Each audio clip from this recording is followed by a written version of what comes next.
So I'm going to call the meeting to order at 6:01. This meeting is being broadcast and recorded. And let's start with your report. Sure. So the first item on the report tonight is the board wanted me to reach out to the various department heads and board and committee chairs to determine what topics might be of interest for the July quarterly meeting.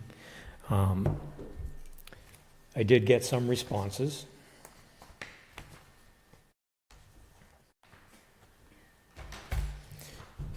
One response I got had to do with talking about the idea of development generally, with particular attention to the open space residential development bylaw and process, since the town has just recently embarked on the very first OSRD. So controlling development Or just development and how, or promoting development? no, I think it's more from the planning board Yeah. side of things. Just talking about how development, how somebody who wants to develop something in Essex would go about it. What are the avenues? There's a standard subdivision, there's the OSRD. There are many different boards and committees that weigh in on it. So that's one suggestion. And then just tonight I got some others.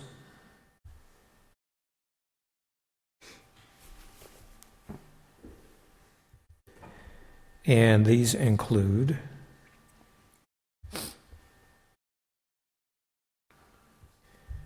and I just got this, so I'm just going to read off what it says. Review of tiered Board of Selectmen town meeting list of potential warrant articles. So that is the list that we work off of as you approach each new town meeting. You'll be getting the next version of that list sometime in August, so the board can start to plan for the fall town meeting.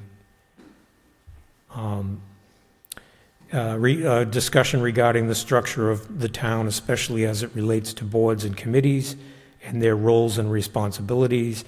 And I know that the board is also interested in looking at the authority structure in town and having potentially an ad hoc committee look at the various options that are available and making a recommendation. So that's something.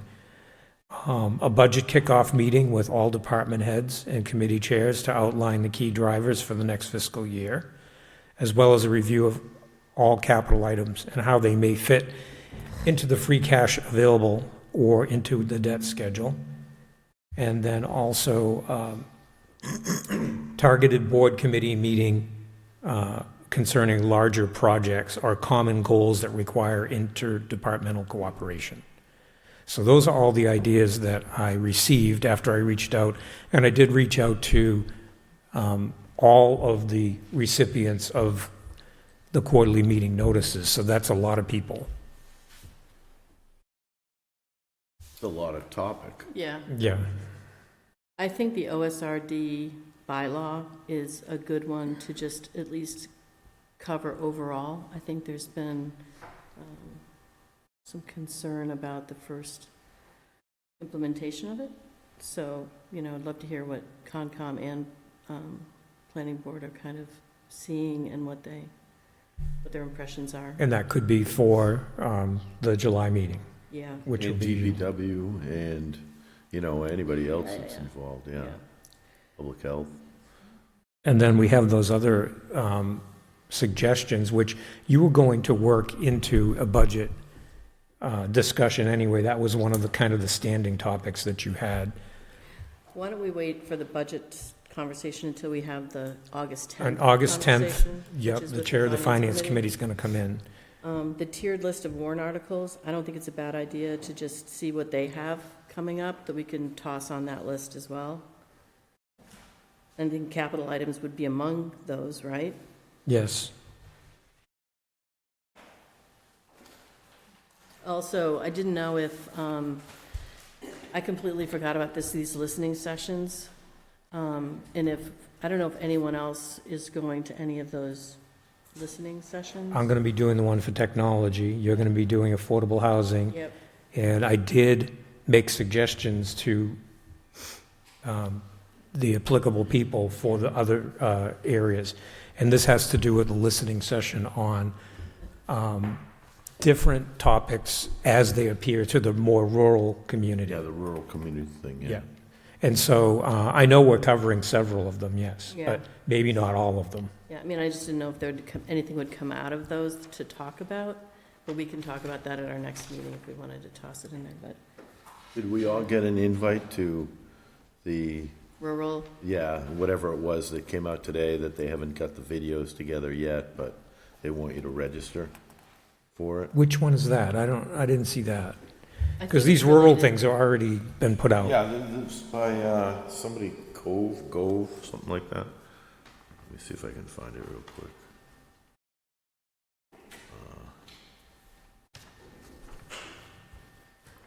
Hove, this draft rural policy plan, Feedback sessions. yeah, So I did send that around to all the board members. okay. Do you want me to send it around again?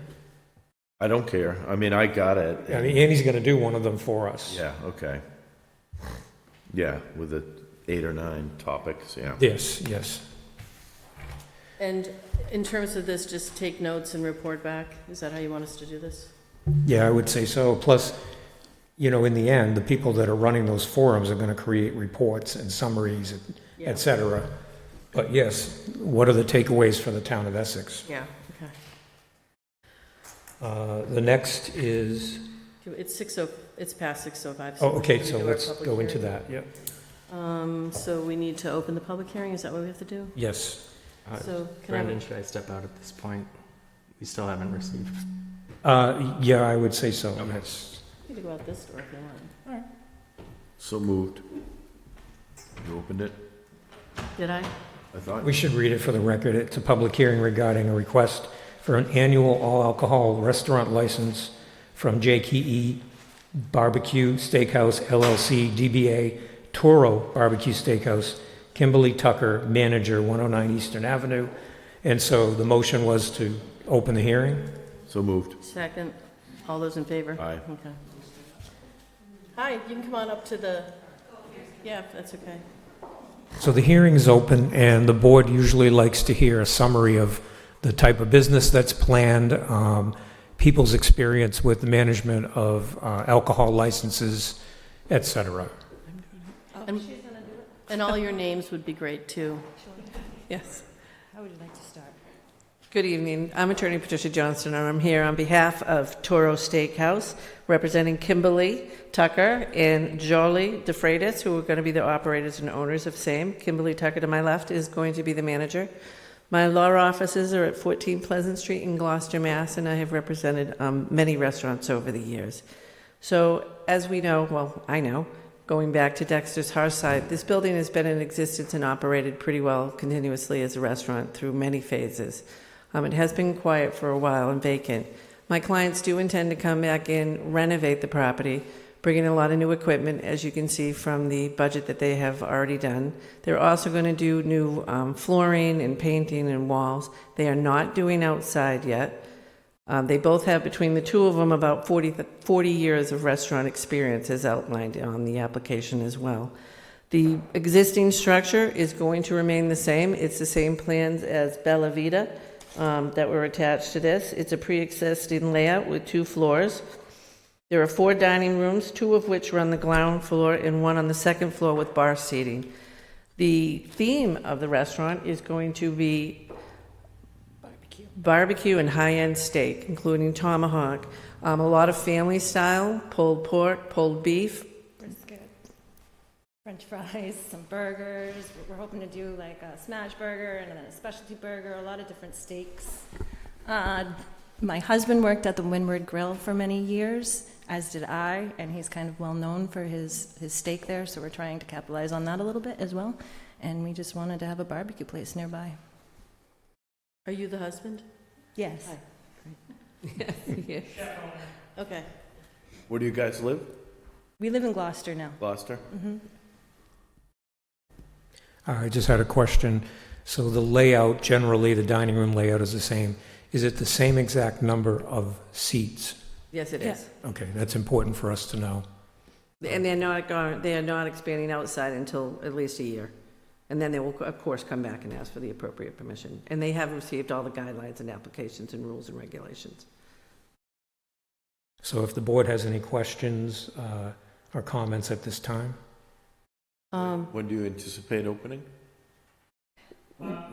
They were hoping the beginning of July, but we got delayed on the publication of the hearing, so hopefully in the next 60 days. So, yeah, I mean, As long as we can get the license.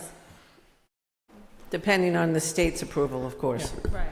correct. We've been kind of waiting to do this, to push forward with everything else, but I already have flooring, set up, all the equipment, all the little things, and then obviously permits is going to be put in, as soon as this is done and everything too. So, yeah, just waiting for this to move forward, and hopefully within the 2 to 3 month mark max, I'd say. And I don't know if any of Obviously you are depends on the familiar with state. George's Restaurant in Gloucester. Julie was a previous partner there and just cashed in that to do this on his own. So he has plenty of experience, he knows what to expect, they are well-funded. Yeah.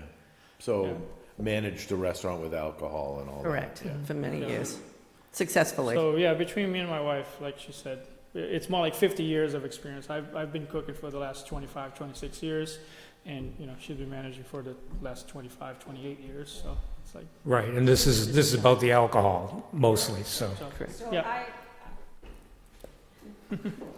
I went to bartending school in 2007 and have been bartending, went from, being a bar back to a bartender to a assistant manager to a bar manager to a key holder throughout the years.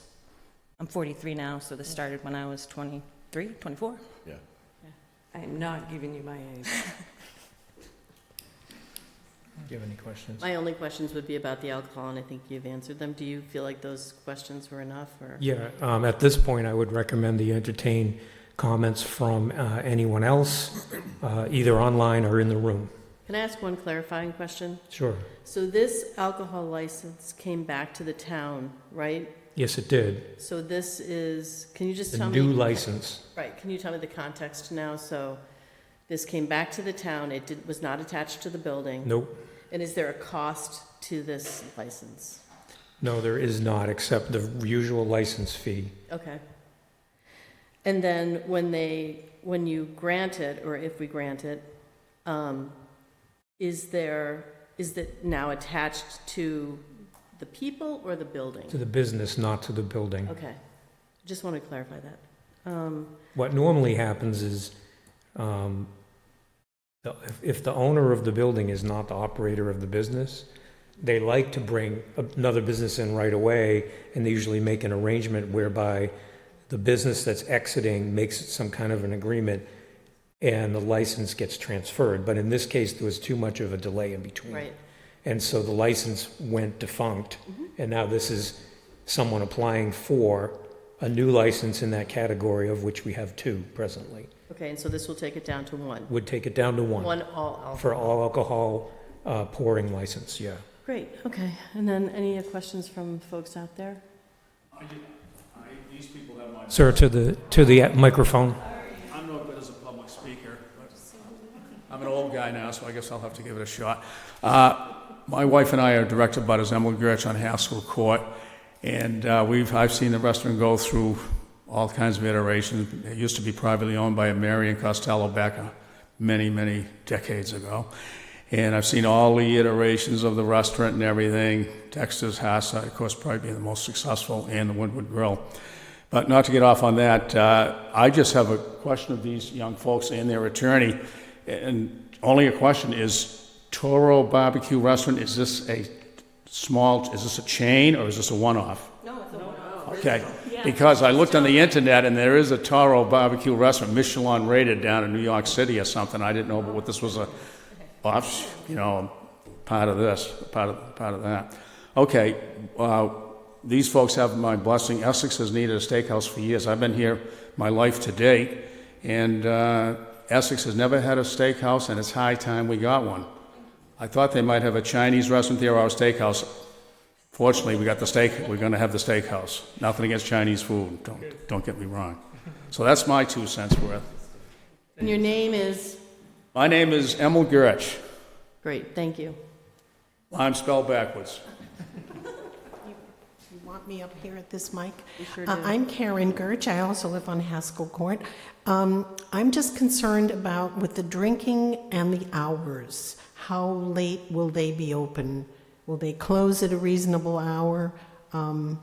Because things can get kind of rowdy after 10 o'clock.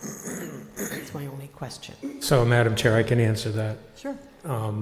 Just generally, and then you can indicate what the, your plan is. But generally, the town of Essex alcohol regulations allow the service of alcohol for certain hours for any licensed establishment. Each establishment ultimately, though, chooses its own set of hours. So what are the proposed hours? I'm sure they're also in the application. They are in the application. The other 3 applications, the entertainment licenses, are also before the board this evening. It's 7 days a week from 11:30 a.m. until midnight. Both for the, right through Sunday, and that's the state license as well. And it's no lot, there may be an occasional acoustic, but it's Pandora and the corporate counts from the music and the TVs inside. So there's the answer to the question. Elvin Guerrero, Martin Street. I do want to say that I spoke to the prior management of Windward, and they gave kudos to both for them opening a steakhouse, so congratulations. Thank you for that. Thank you for telling me that. That wasn't sure if And there may be commenters online, I don't know. Oh, can you even see? Does anyone online have anything they'd like to ask? Okay. So at this point, I recommend that the board entertain a motion to close the public hearing. So moved. Second? All those in favor? Aye. Aye. And now you can deliberate and decide what kind of motion to make. Great, so can I have a motion to approve an annual all alcohol license for JKE Barbecue Steakhouse LLC, doing business as Toro Barbecue Steakhouse, with Kimberly Tucker as the manager at 109 Eastern Ave. I have no concerns. So moved. So moved. Second. All those in favor? Aye. Aye. Good luck. And I just want to mention, before you clap, we do need you to come in to do a local Corey check. It's part of the Essex regulations. You can get in touch with me at some time, come in and just fill out a form. Oh, and they're separate. Okay. Should we do that now? Yes, while they're still here. Yeah. That's up to you, Madam Chair. If you want, while they're here, they have an entertainment license request. Yes, Are you ready for it? yes, Okay. it's right here. Okay, can you just tell me the details? It's, Under licenses, there's 3 of them. Oh, okay, I'm sorry. Oh, I see. All right. Yeah, while they're here. Yep. So,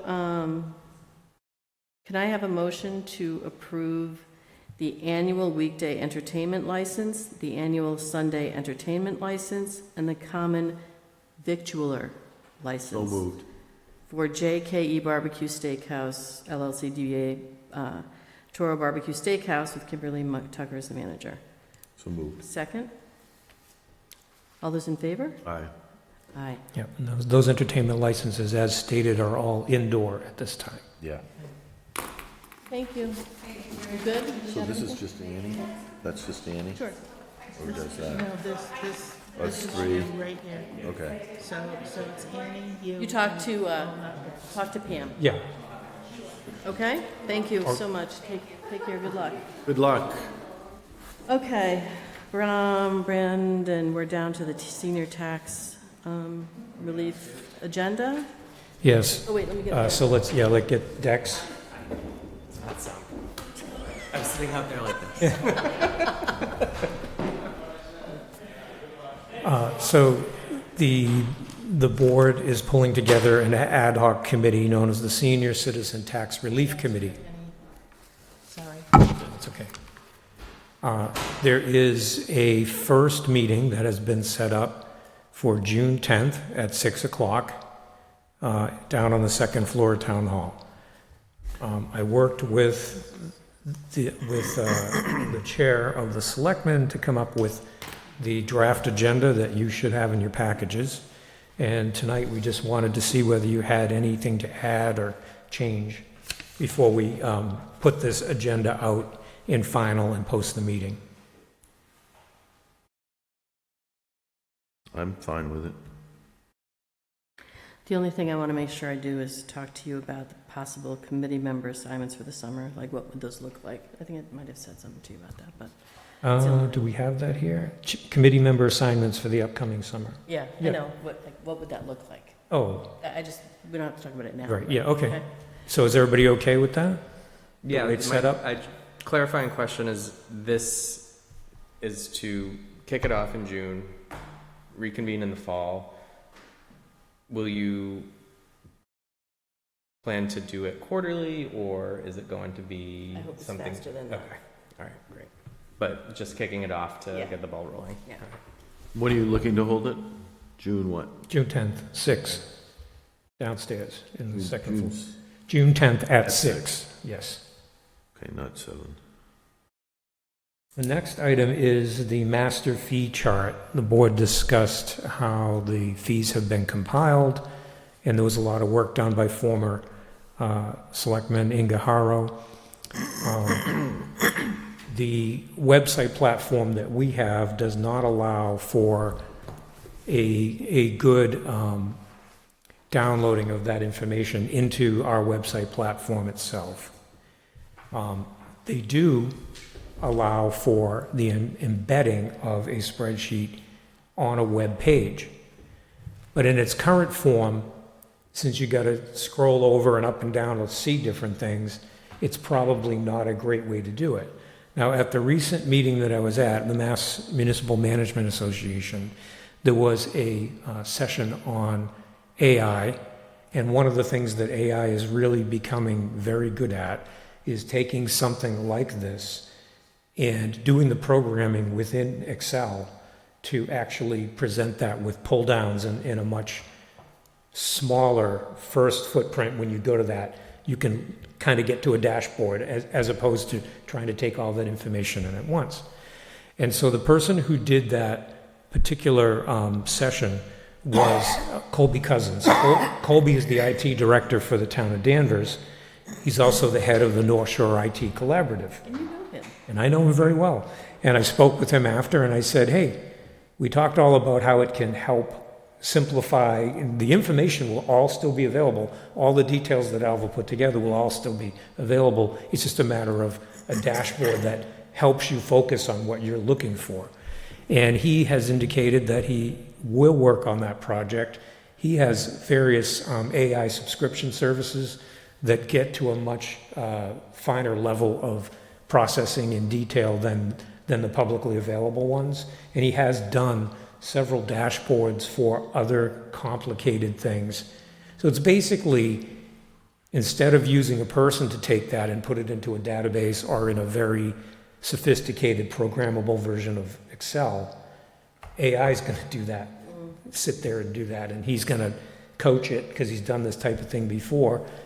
And hopefully I can come back to you fairly soon with something that we can demonstrate, and then if you like it, we'll put that up as the embedded Excel It'll all document. be at a size that's readable on the screen. That's right. So you're going to come to a dashboard, which is that small footprint that you can see when you first get there.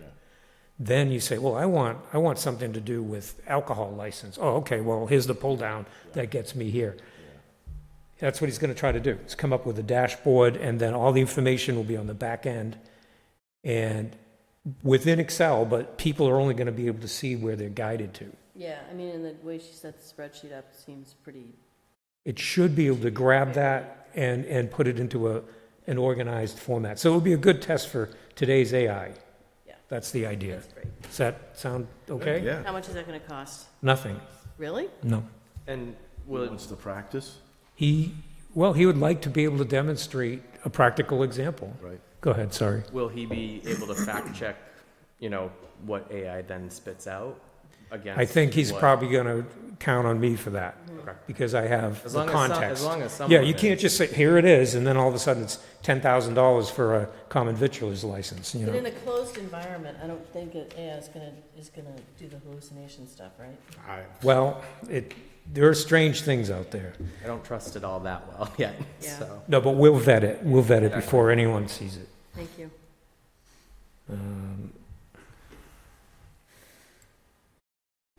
Next is utility poles leading to Centennial Grove. So if you've been out to the Grove and you're coming up, on the left would be the Field of Dreams. On the right, you see setback against the lake is one of the public water supply well buildings. If you take a right and you walk in through that gate toward that well, you're going to see on your left a path that follows the utility poles. It's a very popular walking path. Yeah. And National Grid would like to replace all of those poles. Why? They don't look that bad. Do they say why? Well, they've been hit over the years, so not a winter has gone by where I haven't had to call up and say, we've had another tree strike, and so they've spliced wires back together many times, and I think they've actually repaired poles. For whatever reason, they want to put them all in new, and while they go through there, they're going to string probably new conductors, and they want to clear off trees that are going to come down. Now, some of them are massive. I don't know if you've had a chance to Huge, look. like 4-foot diameter, Absolutely. Pine tree. 125-foot pine trees. But those are the types of trees that come down. Right. So we had one come down that just missed the Camp Dory changing houses. Yeah. It just missed it, and it would have just crushed them both.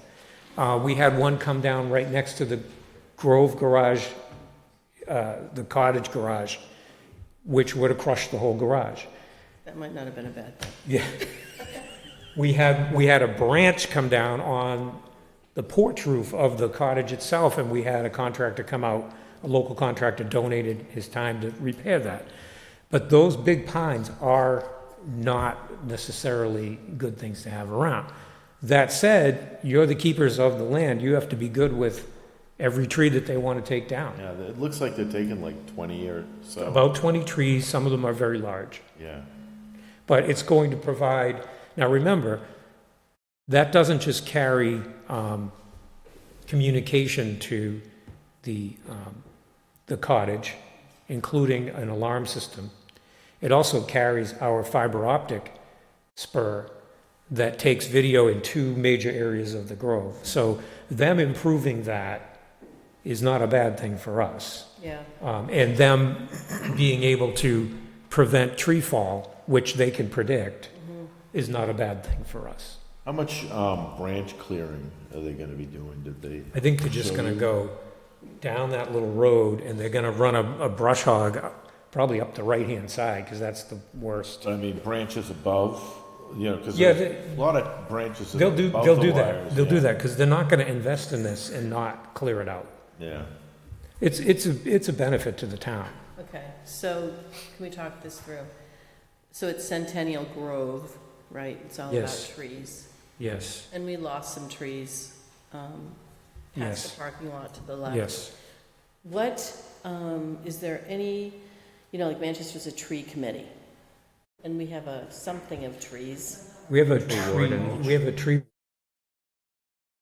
Currently, the tree warden is the Board of Public Works. Okay, They can delegate that to someone, and it was Mike Galley, but when Mike retired, it kind of didn't, there was no home for it, and, you know, Mandy will work with them with it, but there is no tree warden right now. There is no tree committee. There never has been. so is there any regulation in town that regulates the taking down of trees? Only if it's over an acre, or you're in a wetland buffer zone. Mhm. Now, the forester for National Grid is verifying that we're not in a buffer zone, and if she finds out when she verifies that we are, it would be up to National Grid to go through the Conservation Commission. So if you do vote to take these trees down, I would vote contingent upon any requirements with the Conservation Commission.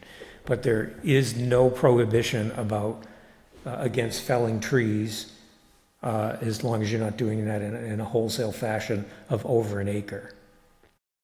When do they need this decision? They would like to do the project during the month of June, so they were asking permission to take the trees down by coming before you tonight, by bringing it before you tonight. Okay. Sorry. Now, I want to add to this. In another agenda item, you saw that the movie Grown Ups 3 was looking to use the Grove while the camp was in session. But they were wondering whether they could use that same road. So I looked at this and said, well, yeah, if Grid's going to come in and improve that throughway, it would be great because they're going to do it before the movie gets here. Well, then, just last week, and I sent you all an email about it, I was told they're only coming to the Grove for one day, and it's to film some cars pulling up to the cottage and leaving. That's it. No preparatory work, nothing. And they're still willing to entertain the idea of replacing the garage doors on the cottage in exchange for the use of the facility. Okay, but hold that thought, because just tonight when I got into the office, I got another call, and I did try to call him back, but he didn't pick up, from the location guy, and he said there's been another change and another request. Is your head gonna explode? Because Oh, it's, Not gonna end with this one either. no, it probably won't. Yeah. So, you know, if there's a way, if they do need access more than what they were talking about just last week, then there could be a way to get Grid in and out of there that will also help yeah, the throughput that they might be looking for. Yeah. But at this point, I don't have any more on the movie. Right now, all that's before you is whether or not you want to allow the tree cutting. yeah. Do you have questions? No. So this is replacing the, this is not just cutting the tree, it's replacing the utility poles. So it's a bigger project than just Yes, it is. maintaining trees away from lines. They want to do both, right? So if they're going to invest in new conductors and new poles, Yeah. then they want to make sure that they're not going to have some giant thing come wreck it Right. just this winter. The road is off to the side of the wire. To the right-hand side, walking Yeah. towards the Grove. Will Yeah. they maintain the roadway at a certain width or something like that so they have access? They're going to improve it, for sure. Yeah. Because in some places I think it gets tight, doesn't I mean, it? this winter, when we had wires down, they couldn't even get in there. There's too much snow. Yeah, So it's, I don't know how useful it is. Because when we have the tree fall, it's usually during the winter. yeah, yeah. I hate to see 150-year-old, Yeah, there are only 3 of them, I think, 3 or 4. Three or four when I walked it, yeah. yeah. And what white pines do is when they get stressed like that with snow and stuff, their branches break. They're meant to break off.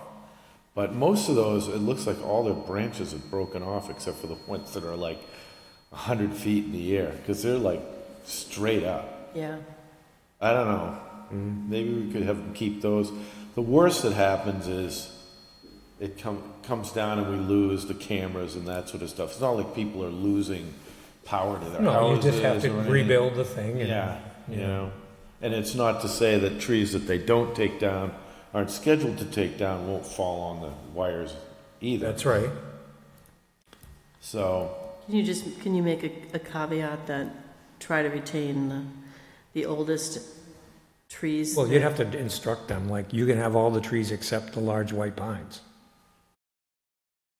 yeah, and one of them is, I think before that road that goes to the well, isn't it? Yep, Yeah. yep, it's right where it starts to Yeah, come in through from the the woods, street. there's, yeah. Yep, And, that's a big one, actually. yeah, that's a pretty big one. And there's another 2 pretty close to to each other, about halfway down or something.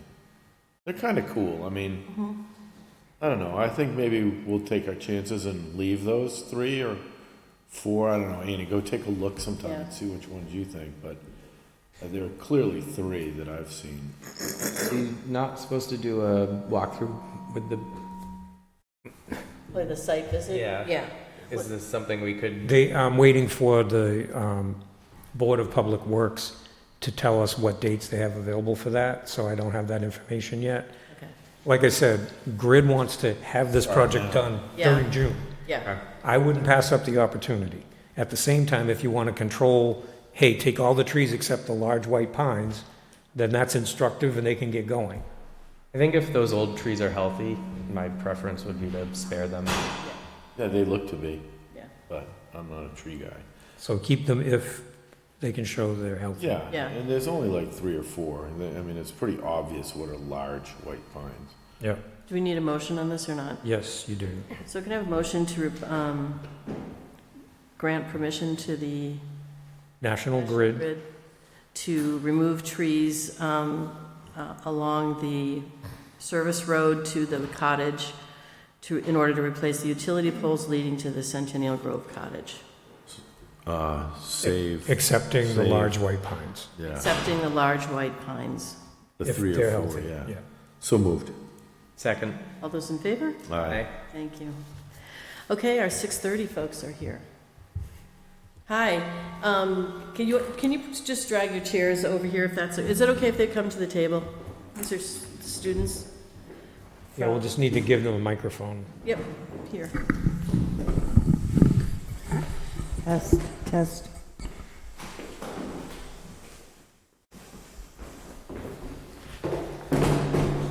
Hi. How are you? You guys? Doing good. So, yeah.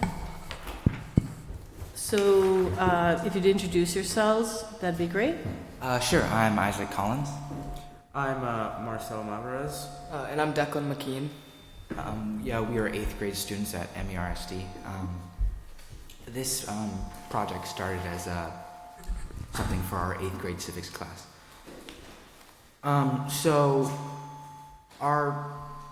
We were asked by our teacher to come up with something that would make a positive impact in our local community. And one of the first things we thought of was our friends in both towns and how it's really hard to, see each other without the help of a parent driving us. And so we kind of thought about how Southern Ave between the two towns doesn't really have a safe way to, travel without being in a car or a motorcycle. So I guess the problem that we figured out was that there was, again, no way for students to easily travel between Manchester and Essex without the use of a vehicle. And we're also trying to make sure that people who are walking or biking, because every once in a while you do see people walking or biking along Southern Ave, have a safe way to get between the two towns.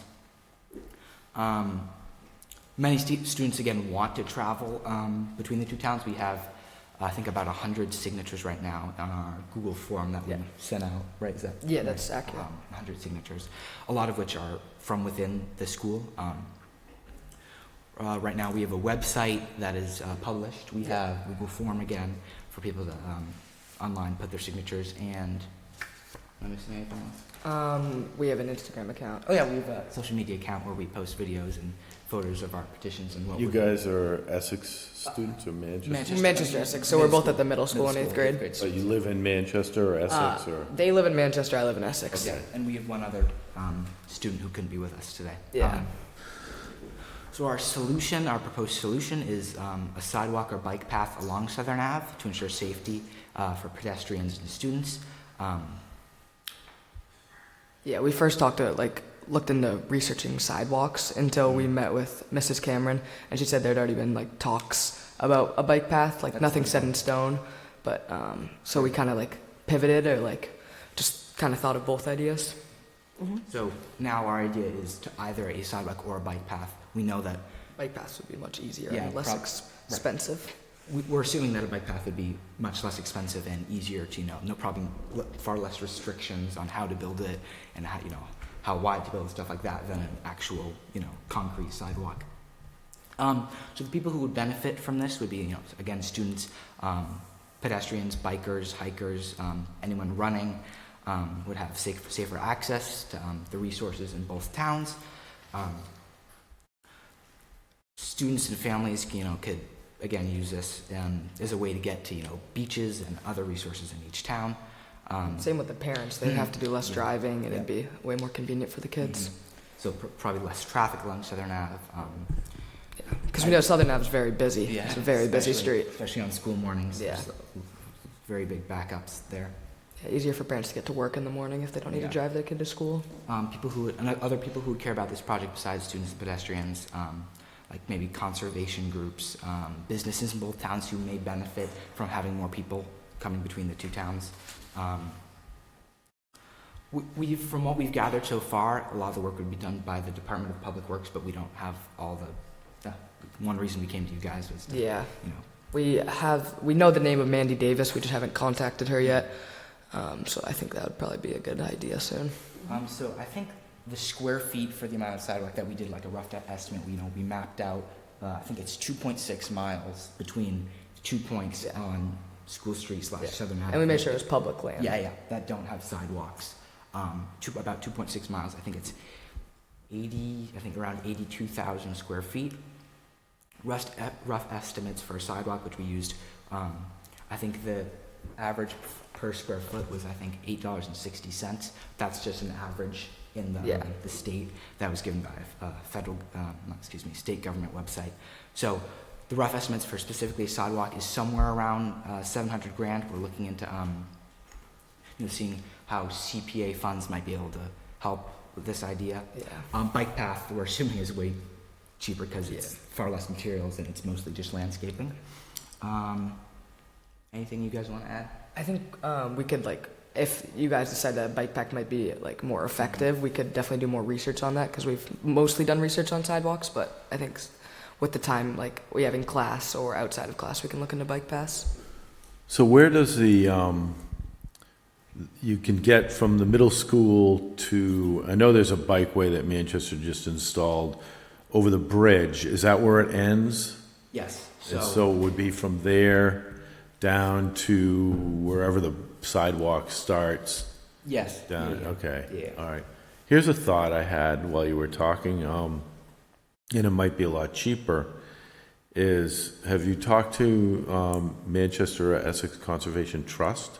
Because that road in there goes all the way down most of that length, and it might be kind of a way to do an educational route as well as a bike path through there. But, that's their property, and that's something they would have to sponsor. But it might be kind of a fun way to get students into the woods and go down that route.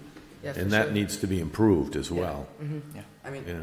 yeah, public mobility is really, really important. I mean, having more sidewalks will encourage people to go out and, exercise more, which is really important to just their well-being. And to be honest, not everyone has access to vehicles, so it's really important that people from both towns can have access to their public education. Yeah, definitely. I also forgot to mention that we as we were mapping the area where we want to put sidewalks, for the vast majority of the area where we're proposing a sidewalk or bike path, it is from between 10 and 25 feet owned by the town on both sides, except for one little nook closer to the Essex side over by Apple Street, where there's a fence that comes, like a house fence that comes very, very close to the road. But other than that, it's the town's land. Yeah, and the reason we went to Essex is because the road's mostly in Essex, and if this goes through with Essex, we'd probably have to talk to Manchester too. Have you done that? Have you talked to? We haven't, just because we wanted to see if the idea could actually be a possibility.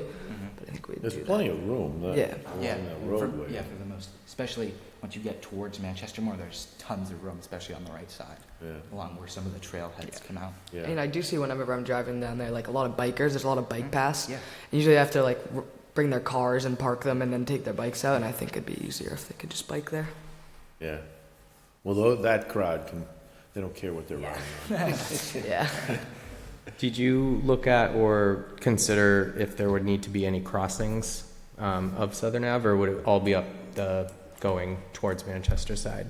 So the area that I mentioned where there's a fence is actually not on the side where, I was kind of envisioning it if we're thinking north to south on the left side. Because that's where it seems like there's far more space, especially closer to Manchester, and that's actually not the side where there's a close fence. Okay. There are some areas, I'm sure you know, where there's pretty close guardrails on the left side. And the left side is the side with the Mac, right? No, North to south, no, that's the right side. Okay, so Yeah. I was gonna say like maybe we could add a crosswalk there, Yeah, okay. because I'm sure people would maybe be walking there or biking to the MAC too. So it doesn't seem like there would have to be any crossings? The bikeway on the bridge is on the, That is, oh, yeah, you're right. that's that is on the right. west side of the bridge, yeah. So So you might they have to have a connected those, crossing, you would have yeah. to have a crossway somewhere near the highway entrance, which would be kind of difficult. So, I love this idea, but it takes folks organizing it Yeah. to kind of make it happen. I know that you met with Mr. Dwyer, Mr. Dyer, and Manchester Essex Conservation Trust. You're on that, On it? aren't you? May I approach? Sure. I've not been a trustee for 2.5 years. Oh, I'm sorry, okay, I cannot speak for the trust at all. okay.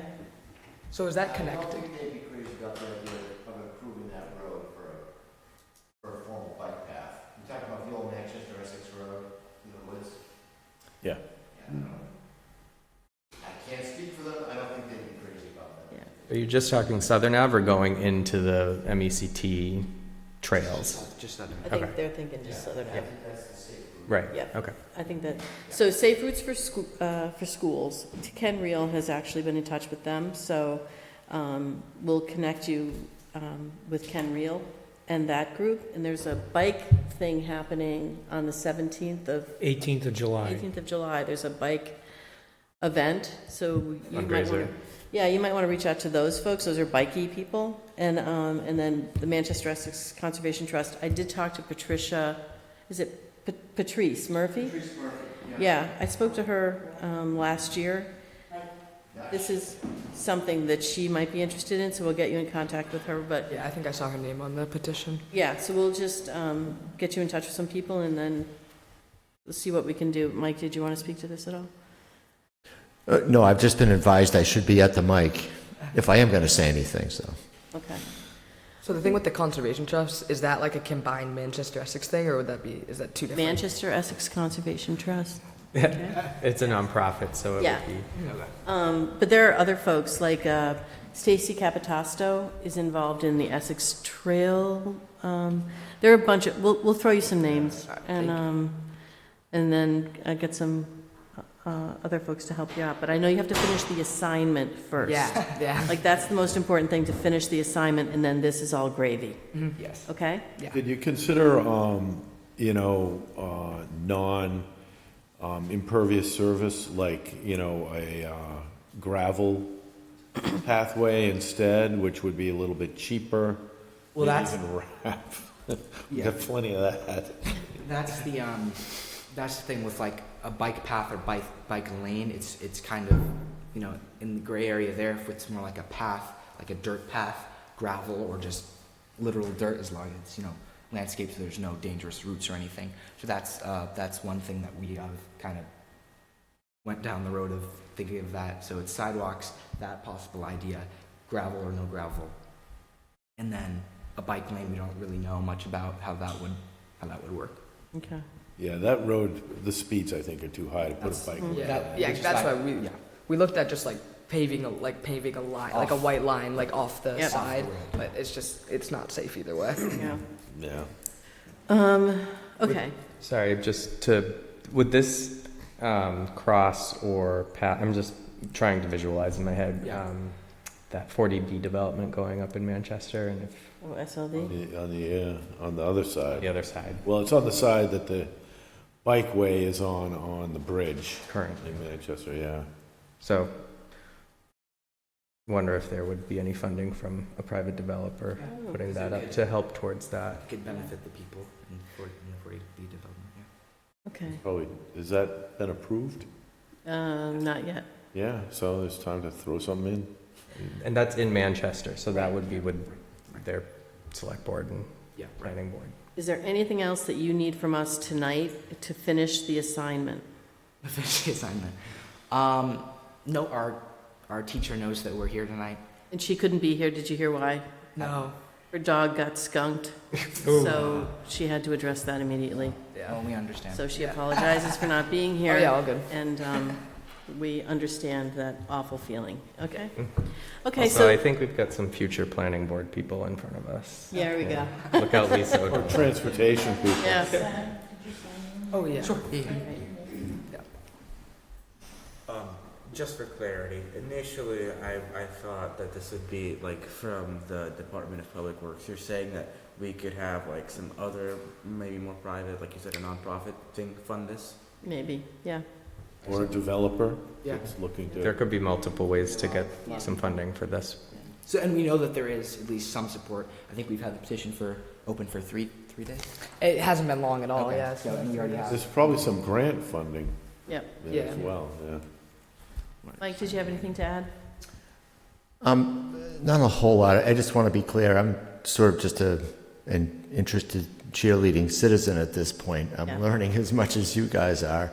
The one thing I do wonder is about, and I haven't seen it, but about how these young gents spec'd it and came up with cost estimates.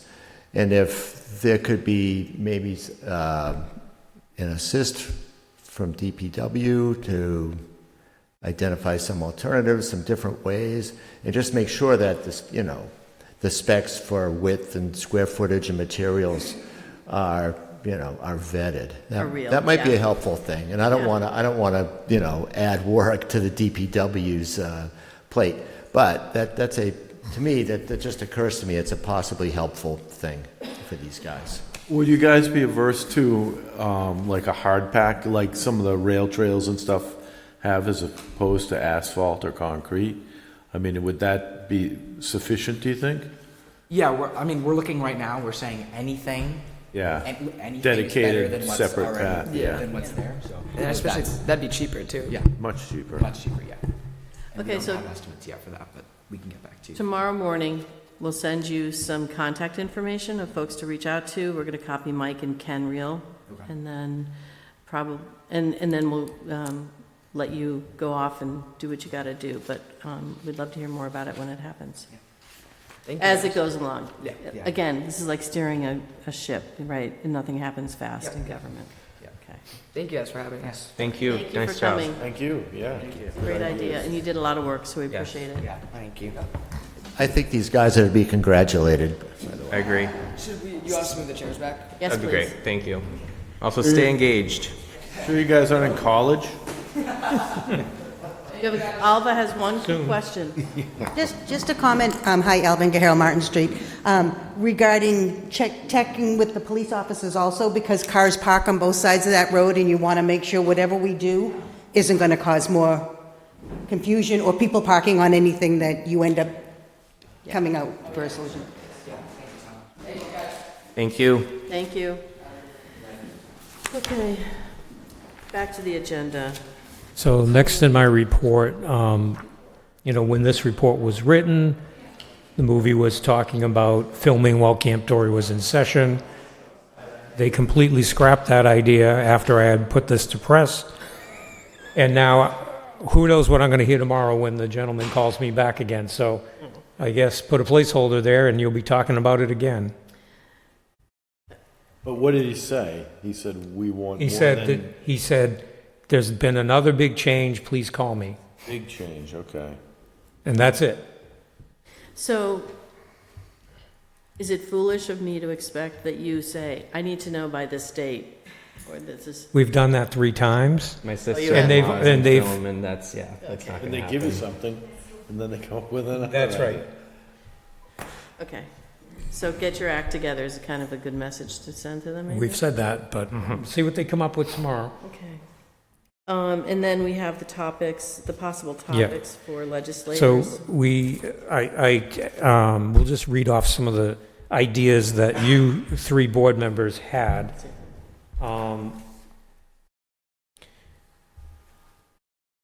So there was definitely discussion about the number of overrides that towns found themselves facing this year.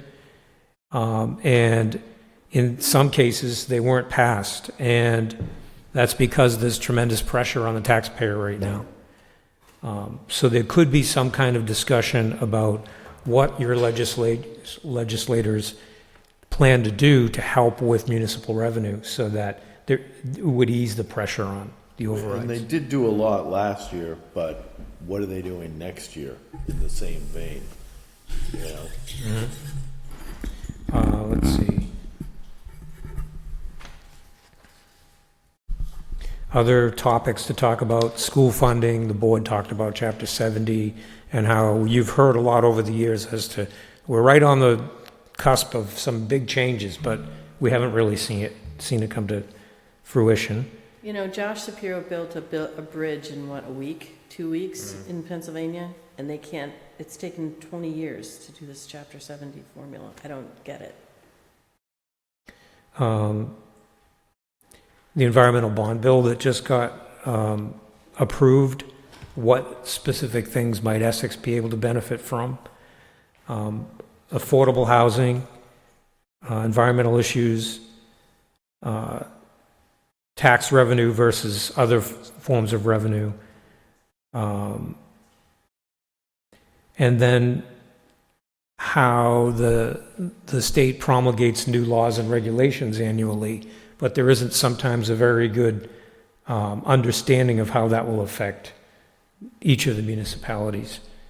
And some things just happen. I mean, if you look at what some towns had to fight with the 3A, because it was kind of like thrust upon everyone, whether you're agreement or not, it did cause a lot of consternation, as an example.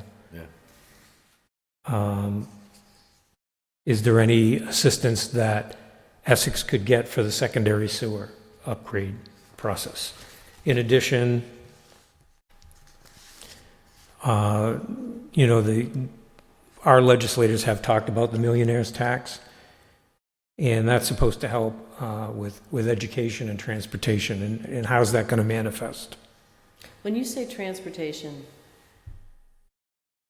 it could be possibly some of that climate.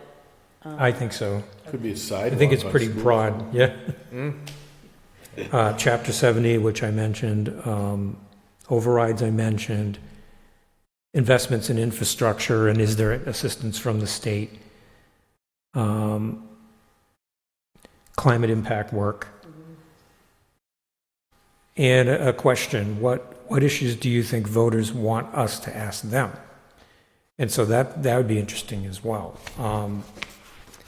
What I can do is I can summarize all this, unless there's something else that you didn't hear mentioned, and at your next meeting you can formalize it. Does that make sense? Yeah. Sure, yeah. Thank you. Okay. Okay, and that's the end of your report, right? That is, yes. Can we talk about a couple things that were in your report? Yes. I just wanted to make aware, the public safety building,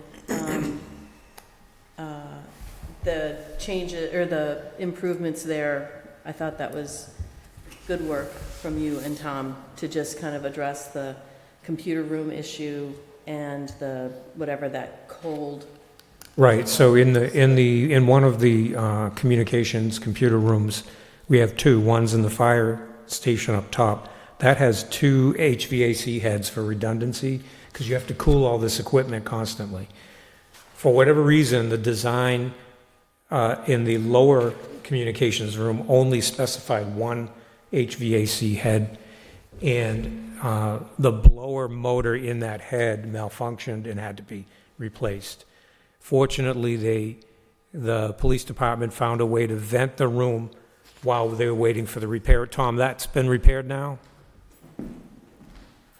Good evening. Yes, it has. Breen and Sullivan came and was able to service the motor, and we also solicited quotes for the second redundant system that we should have. We've only received one quote back. And fortunately, we do have sufficient funding left in the construction project itself to put that second head in place. And it really should have been designed in the first place. So it'll be a good improvement for the future. Yeah, but, I just wanted to say. How did you keep it cool? Just with regular fans or AC or? A couple people donated some of their freestanding home air conditioners, and we just ran the tubes out into the hallway. Yeah. Vented it out to where the other AC system would take the heat out. Yeah. The other thing is you did roof repairs with the help of the fire department. Yes. And that was really clever, and I thought Yeah. it deserves a thank you. They stepped up, because otherwise it would have cost us probably $2,400 to $3,000 to rent Right. the required lift for something that took about 20 minutes per building, right? Right. So the fire department was able to use the ladder truck. We've now proven that the ladder is tall enough to get all the way up to the weather vane, which is the highest building in the town. So that was good. And we got a certificate of insurance from the professional roofer that went up and did the repairs on both buildings. And so that satisfied our liability concerns, and the work got done. And then the other question I had was really about connecting the MVP and K2, which is the Municipal Vulnerability Preparedness Grant, that was identifying populations, and then I2, which was emergency planning. Like, sometimes I wonder, are we doing the same work? Well, that's the risk we run. Now, I would say that the landscape is that one of the biggest umbrellas out there is the Essex County Community Foundation. They're looking at it from a very high view. But also what is going on a different geographical scale is the Town Green, which is focusing on Cape Ann. Essex County Community Foundation and Town Green are really looking at some of the same things. Town Green, though, is also focusing on neighborhood preparedness, not necessarily resilience, just if a disaster happens, is your neighborhood prepared? And they're dovetailing that very nicely with the Cape Ann Regional Emergency Planning Committee. So that's another group that's operating out there. Yeah. If you add in the various nonprofits that are also looking at this, there's a lot to really orchestrate and a lot to make sure that you're not stepping on someone else's Right. work. And so, not long ago, I did that kind of overview of like everybody who's working in this space. And there are a number of us that participate in all of them. And there are communications and discussions at each one of these meetings. Well, wait a minute, so-and-so is already doing that. Okay. And people want to be sure that they're not duplicating things. And it's not bad to have the redundancy because, number one organization may have already done some of the stuff that you need for what you're doing. Yes. And so you can just take that. But also, there's so many things that need to be funded, and not all of them are going to get funded. So if different people are attacking the problem from different approaches, maybe you're going to get more money thrown at it. So I think it's good in that sense. Two things. Can we share that summary report that you did Yes. with Dex, so he has it? Yes. And I guess the question I have, though, is who's putting it all together? Do you know what I mean? Like, who's taking all the silos and making sure that, okay, emergency preparedness for vulnerable populations, this is the plan? I just saw the executive director of the Essex County Community Foundation and asked her about that. I'm like, would you be interested in doing even more coordination than you're doing now? And she didn't rule it out. And ECCF has a meeting coming up, and I'm going to talk about that again, because it is definitely something, you've raised it, I've raised it numerous times. There have been plenty of people in these discussions that have said, how do we make this just flow? And it might not flow if it's done in a disjunct fashion. Yeah. I'm thinking ECCF. Okay. Thanks. Yep. And thanks for seeing it as an issue. Yep. Okay, public comment.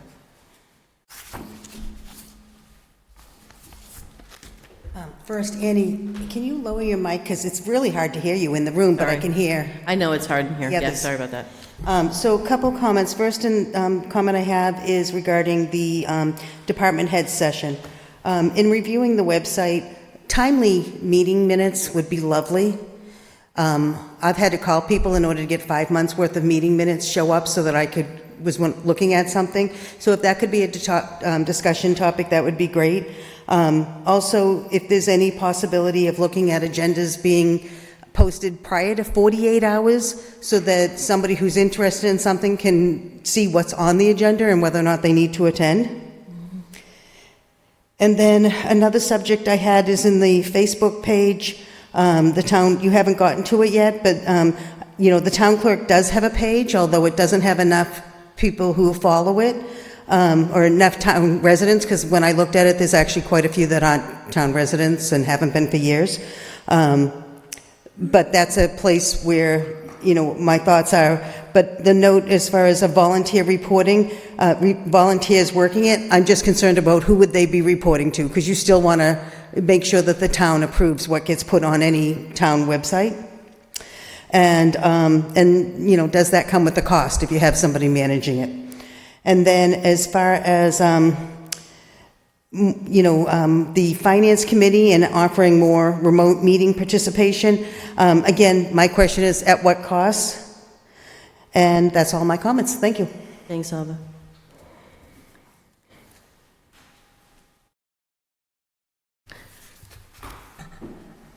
In regard to that, the timely meeting minutes and the agenda, that could just be like, At the quarterly. like, Yeah. like, don't forget this, Right, guys, because yeah. I think those Yeah, are, yeah. those are good points. Okay. Anyone else online or in the room? Chairman Cameron, this is Ruth Perrine. I have a comment, please. Hi, June. Sorry, my boss is June. Sorry, Ruth. That's okay. Thank you for acknowledging me. Ruth Perrine, 15 Lufkin Street. My public comment is more of an informational piece that I think that it's important for the Board of Selectmen to have heard this now that there was the tree discussion about Centennial Grove. In 2025, a resident had reached out to me and they had mentioned that they were interested in becoming the tree warden. At that time, I did bring it to Town Administrator Zubricki, and I just mentioned to him that we did have a resident. His name is Ryan Torsicolo. He is a Pond Street resident. He is a nationally certified arborist, and he was interested in becoming our tree warden. At that moment, when I did approach Town Administrator Zubricki, I mentioned this to him and suggested that Ryan reach out. We had just been notified that Superintendent Galley was leaving and with a date certain. So it didn't make sense for there to be so much change at the same time. And we were under the impression that there would be a superintendent hired to replace him. Now, obviously, time has gone by. We have an interim superintendent, and the time just keeps getting pushed off that Ryan approach. So he did just last week go in and speak with Mandy about the possibility of being named the tree warden. And after your discussion this evening, I thought it would be important for the Board of Selectmen to understand that we do have, like I said, a nationally certified arborist interested in serving the community in his professional capacity as an arborist. So it may be of note for you guys when you do your site visit, maybe reach out to Ryan and see if he's interested in walking with you. He might be able to share information about those trees that you have concerns about. So I appreciate your time. Thank you for allowing me the opportunity to speak. Thank you. Brendan, do we have a job description for the position? No, the Board of Public Works is actually the town's tree warden. Yeah. The special act that created the Board of Public Works does not define it. It just says duties of the tree warden. And so you would probably go back to what's in the general laws. But there is no position description, no. Right. There never hasn't been, Yeah. until now. So if a resident such as Ryan was interested in this, the process would be to go to the Board of Public Works and have them designate. It would be their up to them responsibilities. to delegate that to someone, whoever or they could retain it for themselves and at their regular meetings talk about tree issues. Okay. Anyone else? But it might be on that? valuable Sorry. to have him come with us when we do meet with the DPW. Well, it'll be too late by then, but whatever. Okay. Okay, seeing no other public comment, let's go on to, can I have an approval or a motion to approve the weekly warrant at $195,770.64? So moved. Second. All those in favor? Aye. Can I have a motion to approve the Selectmen's minutes of May 18, 2026? So moved. Second? Oh, sorry. Second. All those in favor? Aye. Aye. Can I have a motion to ratify the chairman's signature of a letter of support for Town Green's application to the Metropolitan Area Planning Council's Accelerating Climate Resilience Grant Program. So moved. Second. All those in favor? Aye. Consider a request from Chief Tom Shamshak to hold the annual Essex Police Department Classic Car Show on Sunday, September 13th, 2026, from 1 to 4 p.m., and I'm assuming that's out here in the parking lot behind the bank. So moved. In the ball field too, right? In the ball field. Yeah. Second. Any discussion? Won't be on the street at all again? The only time we've used the fields in the past or have needed the street is if the fields have been saturated with rain over the summer, and the DPW makes that call. But we've had success both ways, whether it was on the street or on the field. Okay. Thank you. Any other questions? Nope. All those in favor? Aye. I'm glad you have a rain date too. Thank you. Thank you very much. Do we want to go to, I just want to jump to, while you're standing up, can I have a motion to approve the carry forward of 80 hours of vacation time for Chief Shamshak and Sergeant Bruce into fiscal year 2027? So moved. Second. Discussion? Do you want to just give us, I think we did this last year. Last week. No, we talked about it, but it had to be put on the agenda. Right. Yeah. Correct. So the police contract allows me to approve up to 40 for the patrolman, so Sergeant Bruce was over that by the 2 weeks. My contract does allow for the 2 weeks to be carried, but I didn't want to just approve my own time off without presenting it to you. Any other questions? Nope. All those in favor? Aye. Aye. Thank you, Tom. Thank you. And is that everything You you're want to here do the for? one-day license for the classic car show? Sure. Can I have a motion to approve the one-day entertainment license for the Essex Police Department Classic Car Show for use on September 13th, 2026, between the hours of 1 and 4, within the confines of Shepherd Memorial Park? J&C Entertainment, providing music entertainment by means of a recorded music format, and will waive the fee. So moved. Second. Any questions, thoughts? No? All those in favor? Aye. Aye. Okay. Thanks, Tom. I think you're all set, yeah? Okay. Okay, so let's talk about the possibility of a general town Facebook page with with volunteer involvement for content posting and updating. Okay, so this agenda item came up when I was talking with Selectman Lee Viator about this topic, and then I put it out to everyone, and at that point, Dex shared with me some communities where he felt they're doing a good job with it, and Selectman Fippen asked that I reach out to those communities in advance of this meeting as well. I did. I reached out to all of them, and I did get some responses. In Newburyport, they're saying that it has been working out very well. They have one person edit the account. Posts are generally approved by the mayor unless it's just like an update, like some factual information about something happening or going on.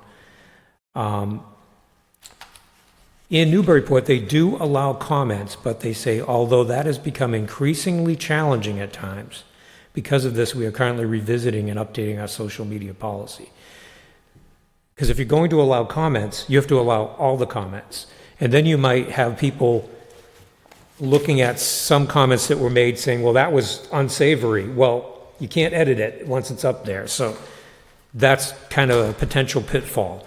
In addition, Dex provided a great article on social media policies that a town could enact and all the different things to think about. Is that the one that you shared with us? Yes, you have that. So in Gloucester, they indicated they do have a main city Facebook account, but they also have a mayor's page, a Gloucester Beaches page, because there's so much activity around that, and fire and police, and they're looking to reinstate a health department page. So their approach is not necessarily centralized, although there is a main page, and I'm sure that links to the other departmental pages. All Facebook accounts are under the city's Meta suite, so they're all within the same umbrella. Do the individual departments manage the individual Yes, Facebook pages? they do. But they're under one. Suite, I guess they're Okay. calling it, yeah. Communications policy in Gloucester requires liaisons to notify the communications department of posts they'd like to schedule. So liaisons from these different individual sites do queue up content so that communications can look at it. Maybe that has to go right to the mayor, maybe it's handled at a lower level, but they have a system in place for clearinghouse for the information. Sounds cumbersome, like it might take a week to get. I don't know. They mentioned they have a separate beach one because there's so many questions about beaches being open and water testing that they don't like it getting buried under other posts.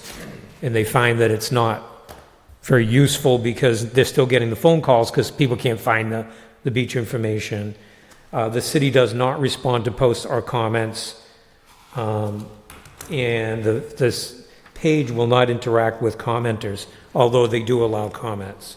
So that was my biggest question, was about the comments, because Yep. I think in general, you have suggested turn off commenting. This is just That's about. my suggestion, yeah. Yeah, and Otherwise, you're going to live with whatever gets put up there. it's just a lot of time to,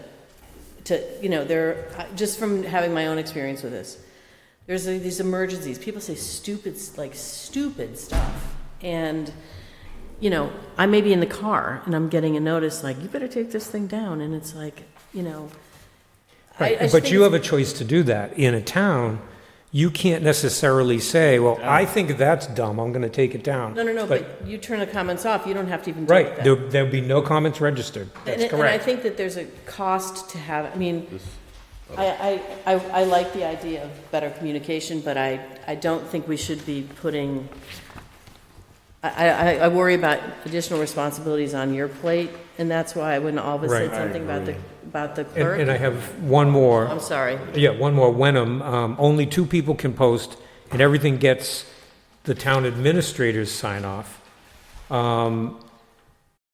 Let's see, we learned the hard way that when too many people had access, it got hard to manage, and some posts started to reflect personal opinions rather than staying factual. Yeah. So more generally, how does the board feel about pulling something like that together? And then you would have to come up with standards for how it gets updated, what type of information you want to push out there. Have you looked at the town clerk's page? Yeah, I've looked at the town clerk's page, and I think compared to other communities, some of which Brendan mentioned, some of which may not have gotten back to him, I see different levels of engagement between them. Yeah. I'm not seeing the level of engagement at our town's level. Yeah. I think if we were to kind of use the town clerk page as a launching point, rebrand it as the Town of Essex Facebook page, that might be a place to start. I think the board, we need to discuss a policy on social media and posting, and look at some of these other communities as that example. Yeah. I think, based on some of the research you got back, Brendan, it seems like other communities have figured out how to incorporate either a paid person who's already on staff doing it, or having the board appoint someone who might be interested in help manage it. I think all approvals would need to come to the board or to BZ for approval, to ensure that it's, within scope. I think, we would identify the scope, we would discuss the policy, develop the policy, and then I think we would come up with draft example posts, whether it was through a volunteer or, one of us taking on what that could look like, on the types of posts that would be helpful for engagement. And then obviously get to creating the page, begin posting, a push for people to, to follow it and see what's happening. I think that one way commenting off is smart. I don't think anybody wants to be in the business, maybe not everybody, but of monitoring and moderating a page. it's also a way, and it's not what I've seen on the town clerk's page, and this isn't to say that the town clerk's page isn't helpful, but it's a way to engage residents in Board of Selectmen meeting, a Finance Committee meeting, a Planning Board meeting, a Concom meeting. Nobody has that out there in front of them unless they dig for it on the website. This is not going to solve that overnight. It'll take time, but it's another place to post meetings that people can attend, whether virtually or in person. It wouldn't allow them to comment on subject matter in that meeting because we would turn that off. If you want to comment, come to the meeting, speak up, participate. I think having parameters around, the scope, using it as a place to post public meetings and also information. Sidewalks closed on Eastern Ave today for utility work, just those general updates. And it'll take time to narrow down how that works and how we manage that and who's appointed to do that or not. I think there are plenty of people out there who want to engage with the town, see what's going on, but also want to step up and maybe volunteer to do something that they might have expertise in. There's tons of people out there who get paid to be social media managers, and maybe planning board or Concom isn't where they feel the fit, but this could be an opportunity to engage some other folks in public information at the town level, which is, I think, something that we need to improve upon. Go ahead, sorry. I was going to say, do you think that, looking through this and all the pitfalls here and the policy we developed, that the Facebook page may become too sterile, that people won't really look at it after they experience it a few times and see that it's pretty dry? That's on them. But then we're not really expanding much. Sure. It could be, a lot of work on Brendan and others to put posts out there that, we haven't really gotten to the audience that we want to get what I was gonna say is, our website platform already has the ability to interface with social media sites.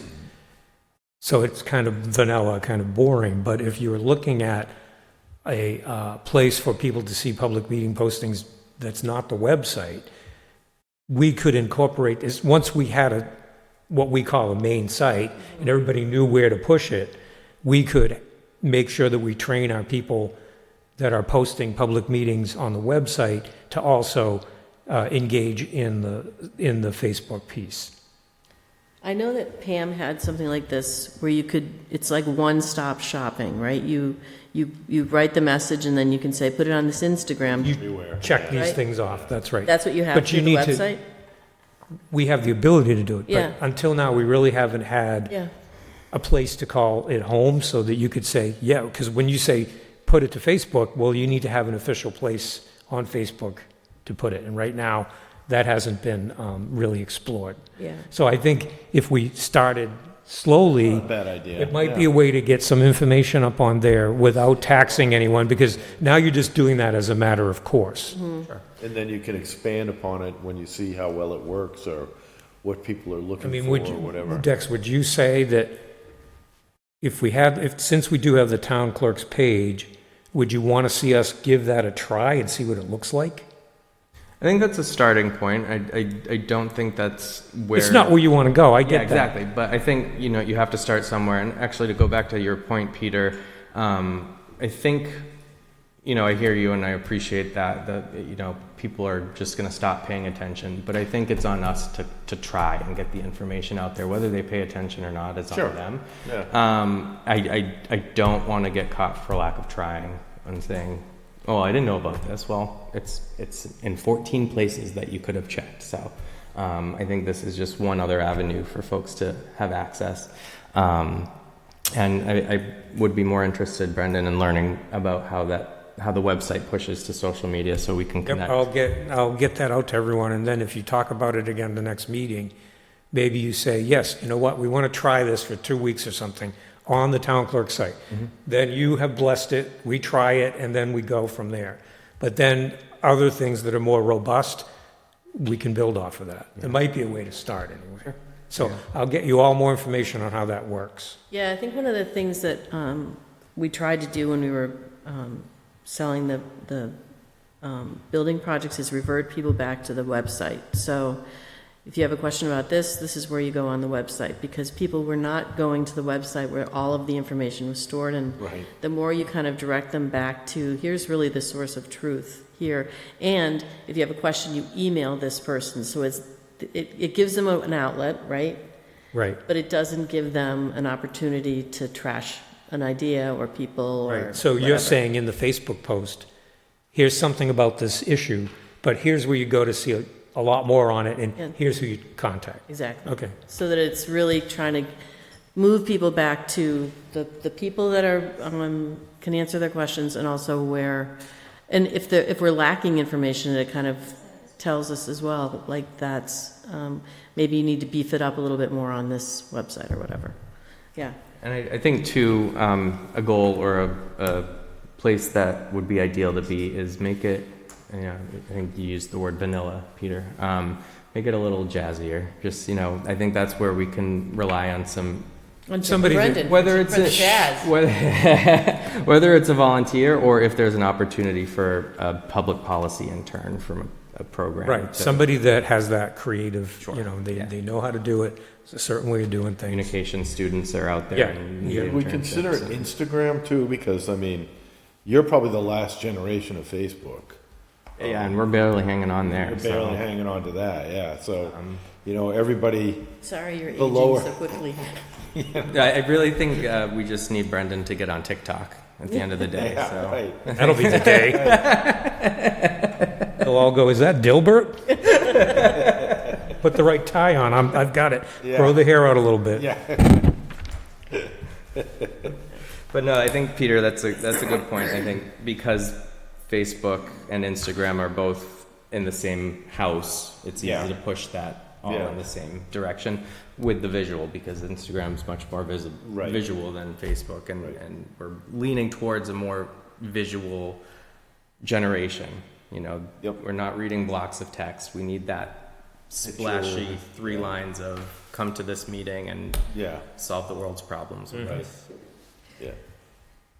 Okay, I'll get the board more information on how these things work and what they look like. I can probably get examples from another town, like this is what was posted on the website, and this is how it flowed over, and this is what it looks like on the social media. Great. The towns you did hear from, did they specify specifically who is managing it, or did they just say we have someone in this? Gloucester was the 2 cities, it was somebody from the mayor's office. And they have a communications department. Yeah. Wenham, it's the town administrator approving each post.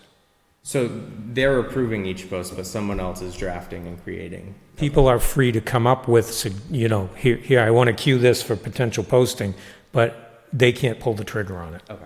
And then we didn't hear back from Manchester. We did not, as yet. I think they have, remember a couple of years ago, they hired a PR firm to handle communications? They may still have that person. I'm not sure. I can find out. Yeah. Communications person? Yeah, they hired like a Really? firm. Okay. And also the other thing is, what is the nature of the posts? Like, what do we want to post, and what, Right. I would say that you would start by doing the meeting postings, because that we can do automatically. And then at each selectmen's meeting, you have this reminders section. You could Yep. probably start with that, because we try to get out in advance. And then you could all say, hey, this thing here, this needs more. This needs to get up on social media. Okay. This thing here, I think we could start that way and establish some kind of a flow. Yeah. That would be my recommendation. And this might take more research and be, we might have more information by the next meeting, but I would be interested if other communities do have like an appointed volunteer or, designated by the Board of Selectmen to at least draft, and then all final approvals are by the BOS or Yep. TA. Yep. And I'll be reaching out again to the group that I reached out to. In fact, somebody from North Andover got back to me and kicked it to another department. And so I'm going to, I think, be hearing from them soon. But I can take some of what we talked about tonight go back out to the group and get more questions answered. Thank you. Thank you. Yep. Okay. Discuss the possibility of requesting the Finance Committee to offer more robust means for remote meeting participation. Now, Jody, if you want to get up and... Okay, so you were going to look into what possibilities there were for meeting software. Well, we have available what's being used right here, which is the free conference software. That's one possibility. We also have departments that own their own subscriptions to things like Zoom. And if it's unlimited, why wouldn't we be able to use their subscription? Why would you want to duplicate that?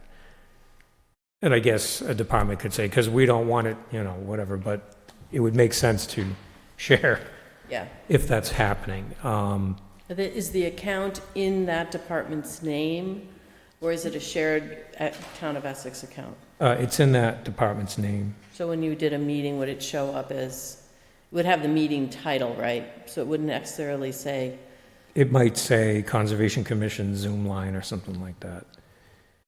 But if you use this, anyone can create this account. It's free. That's why I've been using it with Selectmen for a long time now. It's better than I remember it. It's getting better. Everything gets better. Okay. It was very Soviet for a while. Okay. Do you want to speak to it, or do you want to?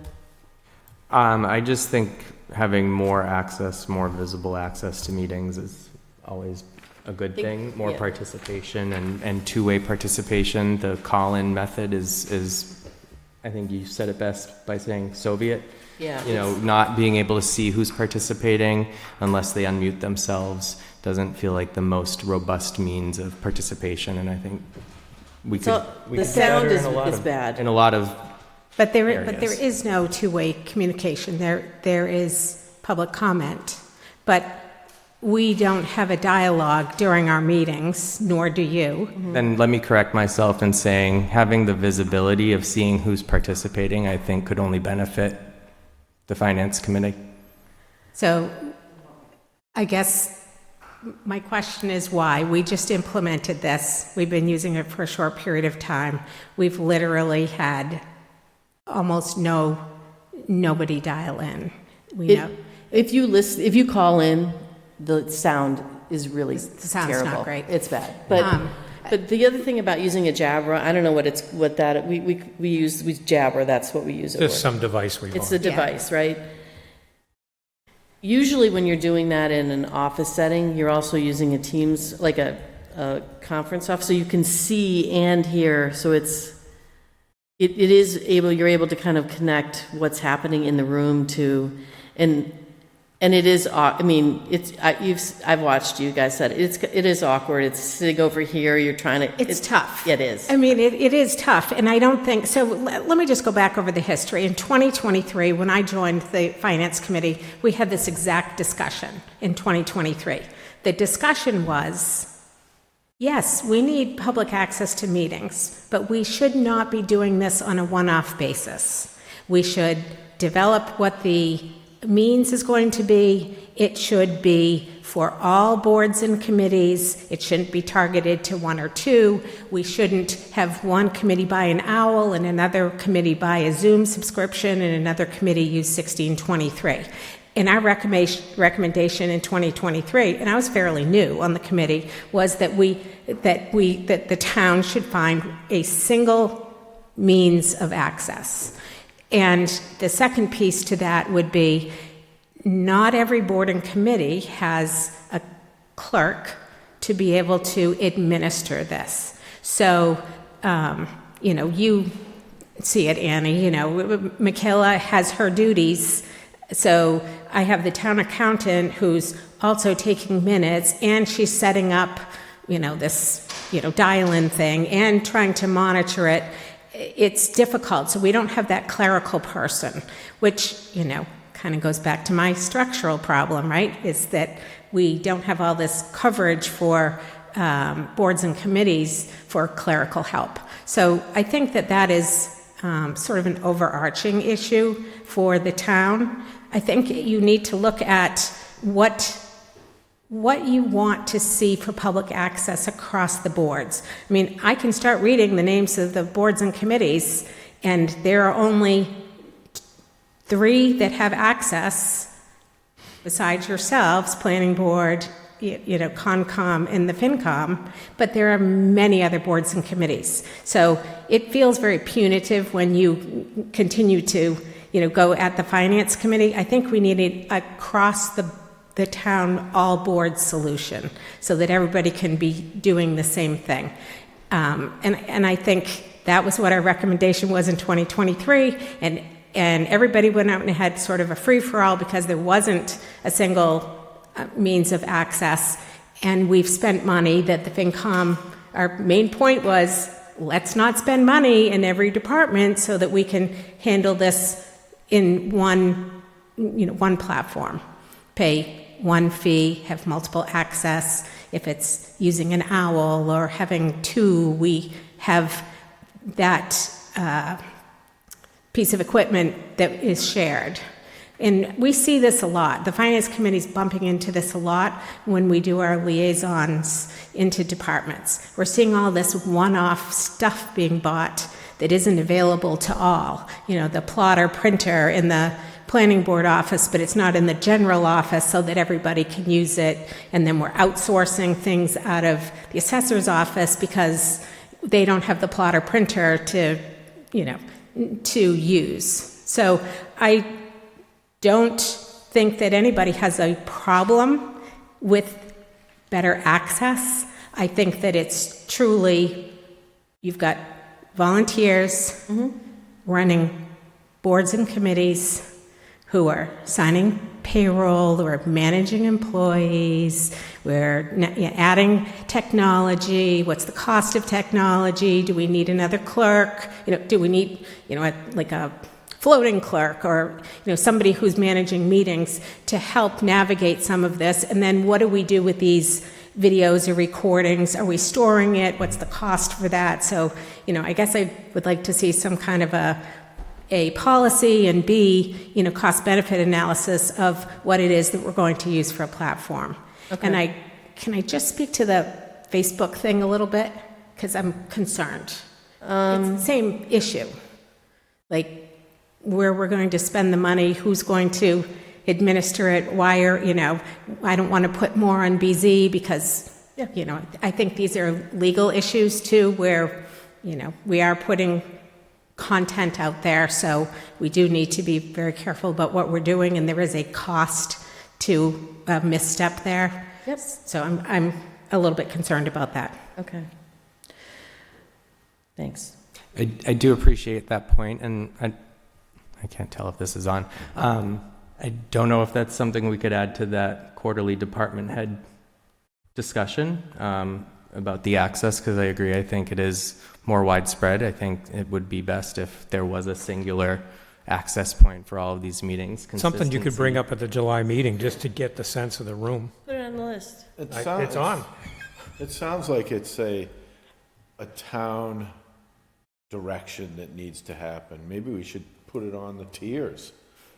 Something that needs to just be funded and buy some equipment that all the committees can use, and instruction for them, or have somebody who does all the that's going to manage all that sort of stuff. I mean, if people really need to be at these meetings online, then the town needs to step up and do that. I mean, it's not that they can't go to the meeting. The meeting is available. It's just that the town hasn't got a way to let them do everything virtually like everybody does now in their regular life. So, yeah. It seems like it needs to be a town function, that the town is dedicated to putting all these meetings online, however that turns out to be. This, just so happens to be the way we are, and this is, an efficient way for us, and it might be for the whole rest of the town, but that's awfully expensive, Well, also, Let's talk about the expense. Yeah. So you've got, how many, this conference room and the conference room downstairs. Are Plus, they there's a both? first floor conference room. Yeah, but these two, are these wired for? Only remote- this. Only this Only for this. remote meetings? Correct. So that screen that's downstairs on the second floor? Is something that the Conservation Commission uses as an illustrative aid. Mm-hmm. It's not wired like this. But you can still access that screen if you come in with a conference. You can. Right? So, and if you had a jabber or a speaker system, Right. you would be able to conduct a meeting Yes. online. Provided that everybody, when you get down to some of the smaller boards and committees, Yep, there may or may not be someone comfortable with a laptop, yeah. having that set up and using it. Also, if you buy one device or even two devices, but there are 3 meetings or 2 meetings that night, Right. then you don't have that. But the jabbers themselves, I mean, like, the speaker systems are not that expensive. Like, the No. ones that, they're not. Like the owl or whatever.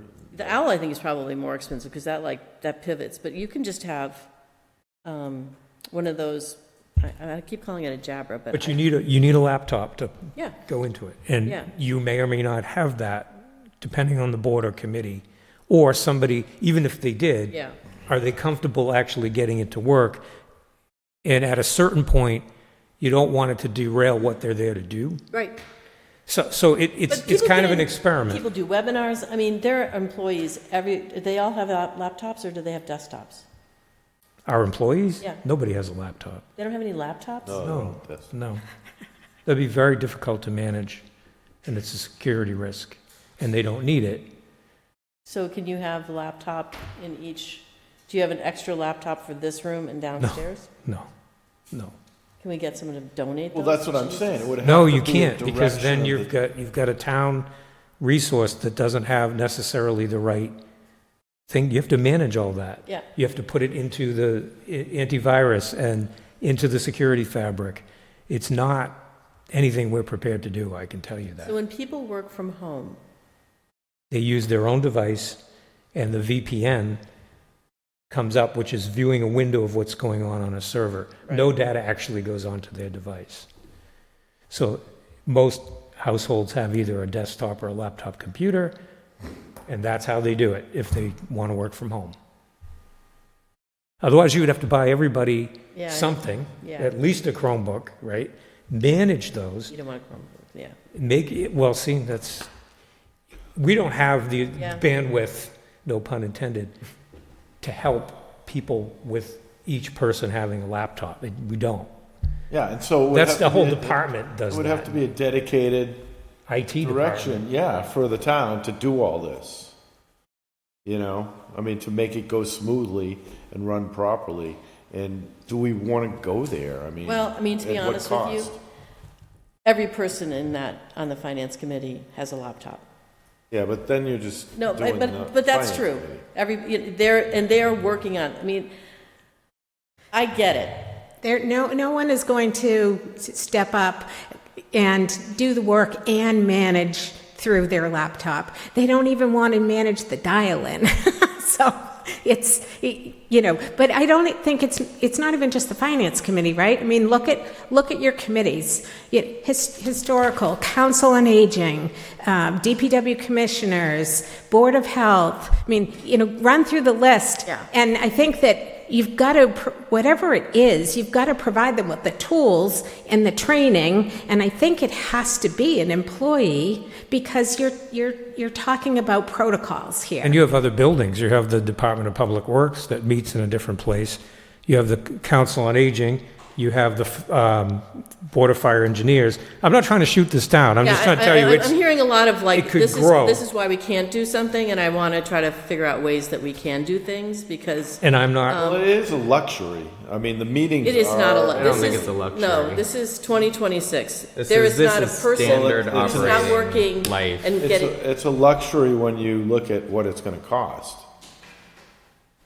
If you have a volunteer committee, most of whom have, I'm not saying all committees, I'm not saying all committees, most people in the world have a device through which they work and can get into meetings. That's true. And so It's whether or not there's somebody on the committee that A, is capable of actually setting the thing up and getting the meeting started, or if they're capable, they also have to be willing. I'm not saying that this can't be done. I'm saying I don't know. Yeah. I'm just telling you. I think it's a great idea to start with talking to the people in July Annie about. Cameron can do it, and I'm the least technical person you've ever met in your life. But did you have training at work? Like, I just think we need to, I think we need to attack the problem with what type of platform are we looking for? What are the costs of that? And then and then the hardware that goes along with it, the training goes along with it, and how many employees do we have? Because I really think that these need to be town employees who are managing these things. I think we're having a hard enough time getting people to volunteer for boards and committees that have a lot of responsibilities in our structure today, and to layer on yet another thing, I think is going to be troublesome. I just don't I hear that, but also in this day and age, 90,000% of people use Zoom every day. I don't think it's that heavy a lift to ask people, log on to the account, this is how you do it. I don't think that's unreasonable. Yeah. We just have You can take it back to your committee and tell us point blank, all 7 people said, no, we're not willing or able to do this. I'd love to hear that. But they're not always there in the room. So the other day that's why this meeting software is great. Right. I understand that. But, the person who's doing it at that point, they're traveling. Like Josh was commuting in the other day. And what is, if Josh was There's the 7 person. of you. Correct. Okay? And that's what's kind of boggling me, is that not a second person could be on I don't deck. have a laptop. Ruth doesn't have a laptop. Some of them cart them, some of them don't.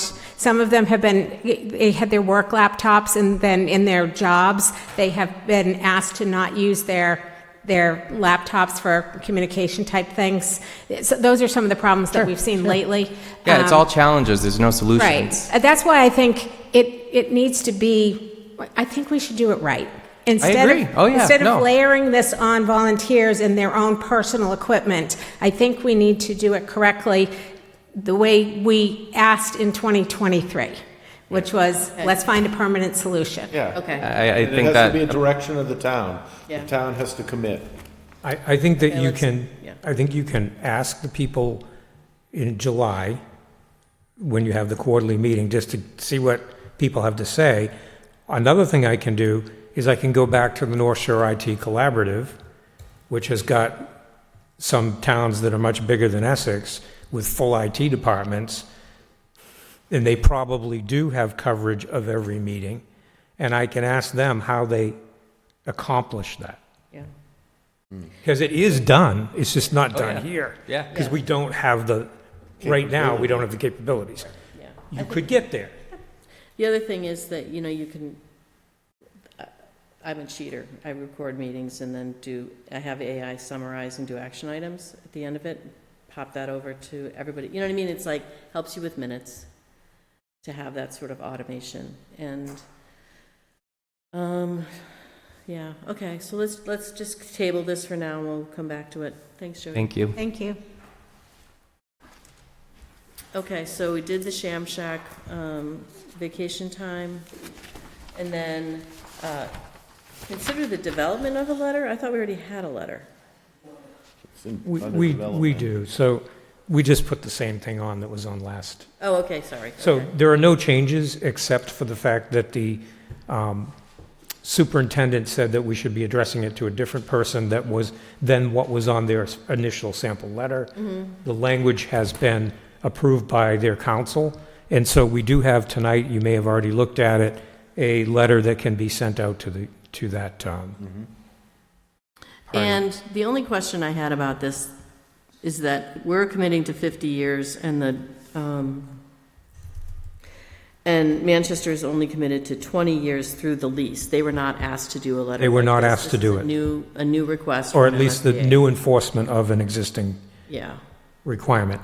Now, I believe that our council and the council for the district were okay with it because the lease is automatically renewable for unlimited number of terms. So that keeps it open-ended. We haven't conveyed that to school board, though, have we? The state? Well, that's Don't know whether- that's in the what letter. Yeah. That's in the letter as part of our justification. We're hoping that they'll accept that. We think they will because it's been reviewed by legal counsel that's very familiar with this process, and they didn't push back on anything. Okay. And we believe that it will be accepted as written. Yeah. Okay, so you did send us the draft of the letter. Yes. And nothing, when it came back from the district, nothing changed except for the addressee at the top. Can I have a motion to approve the assurance, sorry, let me read this properly. Motion to approve the assurance letter to the town, from the town to the Massachusetts School Building Authority, providing assurance that the Essex Elementary School property will remain accessible to the district over the long term, or for 50? Well, that was just the agenda topic, but you could say for at least 50 years. For at least 50 years. So moved. Second. Any other questions?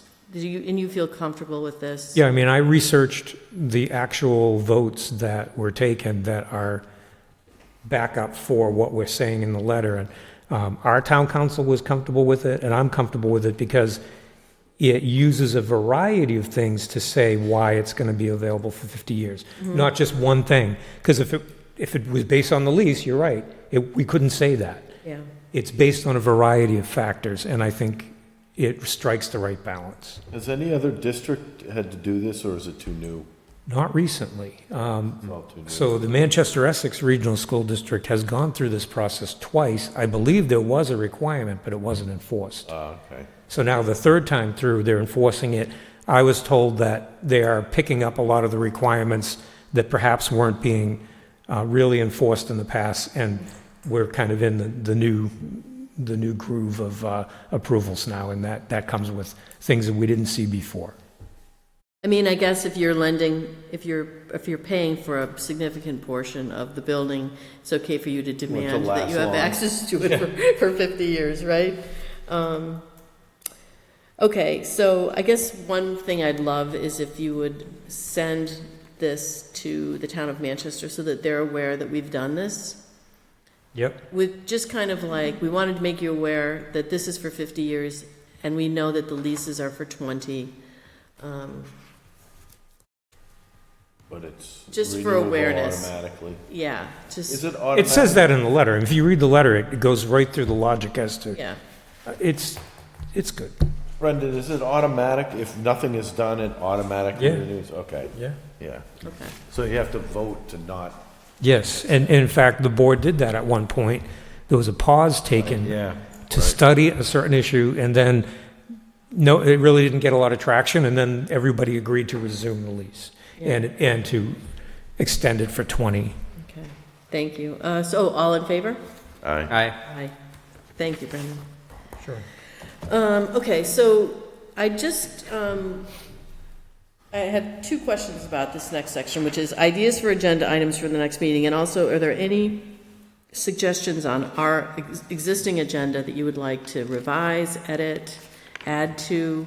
So there's kind of a 30,000 foot, is there anything we want to revisit? Like, there's a certain format and tradition, Yeah. but that can be changed. Yeah. Do you have anything that you want to consider changing or thinking about? When you say changing, Like, with, do you, like the format, structure of this. I mean, and you like don't- the town administrator's report, you know, add something else. The order in which you do things, Yeah. Okay. things like that. Sure. So right now, it's like the pressing business with Brendan, or any public comment, or any public meeting stuff happens, between 6 and 6:30. And then you have public comment after Brendan's presentation before other business. Yeah, it hasn't always, when I first got on the board, we did other business first, and then your report was last, or. Yeah, there have been Anyway. different variations. Yeah. Yeah, I don't think it matters that much. It's nice to get the hearings and stuff up front out of the Yep. way. One thing I would like to make sure we do is, if we have someone scheduled on the agenda, to actually have something in writing about why they're here before we meet with them. If they don't have anything, then I'm not so sure I want to give them an agenda item. I just don't like walking into this stuff blind when it's like, you know. Like at least a paragraph or something. Something, yeah. A couple of days ahead, not Yes. like at 4 o'clock on Monday. Yeah. Do you mean that for every appointment or specific types? Because When someone requests to be on the agenda, okay, any time, anybody. I would think that you would have to have, you know, something that says this is why this person is. I just mean because this public hearing for the Toro Steakhouse seems Yeah. pretty self-explanatory. Yeah. Okay. Yeah, and that has documents, like, Yeah, whenever we there's got all something kinds that of stuff. official, you can come to Pam in the office and you can read the whole file. And That then- has to be in place in advance. And the students submitted plenty of materials in advance, so they're a good example. With a little coaching, right? Well, yeah, I like to know why are you here? Again, we got to complete the assignment. Any agenda items you want to have for the next meeting? Anything that has come up that you want to talk about? When do we need to know by? Before it's posted is all, right? It gets posted around noontime on a Thursday before any given meeting. Yeah, so we just need to go through you, right? To put it on? Or you can come to me and I can go to the chair. Okay. Let's talk about who's really in charge here. Oh, I was being nice. Okay, so just I didn't know if there was anything at the top of your head that you thought we need to address now. I don't have anything. Okay. Was that table set up before? Pardon? Was that table set up this whole time? I think the planning board has it for the. It was there earlier today, Oh. yeah. I just looked and thought it. Okay, and any other items that you didn't anticipate? I have nothing. I don't either. No. Okay. And then we have just one last thing in terms of actions. We had the two candidates for the 3-year appointment for the Board of Public Works. We did get a resume from Mr. Kowalski. Yes. But Mr. Doan did not submit a resume. Don't know if someone wants to discuss that or make a motion to choose one or the other. Well, I think, the lack of a resume sort of shows interest. I mean, a refusal of to provide a resume shows lack of interest for the position, even though he's been in it, and I don't know how well he served in it, but he's been in the position, so he understands it, but still, it's not a big lift to submit your experience. Yeah. And I don't know what his experience is. I don't either, but I did appreciate Mr. Kowalski's resume just because we have so much on our plate for the DPW in terms of the rate study. What are we going to do about sewer, yeah. the water, replacing water? I mean, I think his experience really could be a boon to that committee and to kind of getting where we want to be in terms of, our relationship with the DPW and working together to kind of do what needs to be done in terms of infrastructure. So I really did think his resume was appropriate for the position, and I don't know if anyone else said it. Oop. I do as well. Did you just hurt Pam? Yeah, I just shot her. Did you want to say anything? No, I agree. I think, like Peter said, not providing a resume, and it says a lot. I think, Mr. Kowalski's resume speaks volumes to the experience that he would bring to the table. Yeah. I just wanted to add that if you choose to appoint Mr. Kowalski, he is already aware of the fact that since he works for a major water and sewer contractor, there would be times that perhaps his company would be, or his being on the Board of Public Works would be considered a conflict of interest under the Massachusetts laws. I've already looked into whether that is something that can be dealt with effectively, and Town Council has indicated that it can. So there is a way for him to deal with it. I even said to him, if you are appointed, are you willing to go through that process to appropriately make sure that you're not going to be involved in any conflicts? And he said he would. Yeah. So I wanted to give you that information. And on the building committee, we also have folks who are in the industry and have to, at times, recuse themselves on subjects, but their experience is invaluable, and it actually helps us when speaking to the public to have folks from the industry speak to, their neighbors and say, I work in the industry, and this is a good solution for us. So sometimes they may not get to choose the vendor, but they can choose or recommend. They have a lot of good experience. Yeah. They can talk. It can be worked out. I just want to make sure you knew that. Yeah. So, Appreciate a good recusal when necessary. yeah. Correct. So can I have a motion to put forward one of the candidates I motion to put forward Derek Kowalski, for, Board of Public Works, 3-year appointment. so, Moved. second? Oh, sorry. Second. Okay. All those in favor? Aye. Aye. And I do want to thank Mr. Doan for his service to the town. That's a very busy committee, and I appreciate what he's done with it. Okay, so let's go to the schedule, which is bigger than this. It is. Brendan and I kind of went over what's happening in the next 2 weeks, and I don't know if you want to get to the expansion of what this is beyond this group. Let me just pull that up. All right, so What are we into?